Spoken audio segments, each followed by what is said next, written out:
Hello guys, in this video I am going to show you how to enable the show individual bus times view function in the bus times application. But first I just want to mention, don't forget to subscribe to my channel, because at 10,000 subscribers I am going to show you my whole YouTube revenue statistics and growth strategy, as well as how to make money online. Let's jump into it.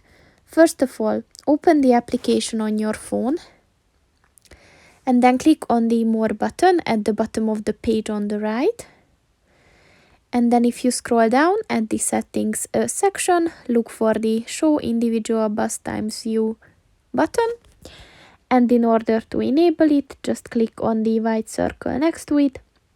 And once it turns green, this function is enabled. So that's pretty much it for this video, guys. See you in the next one. Goodbye.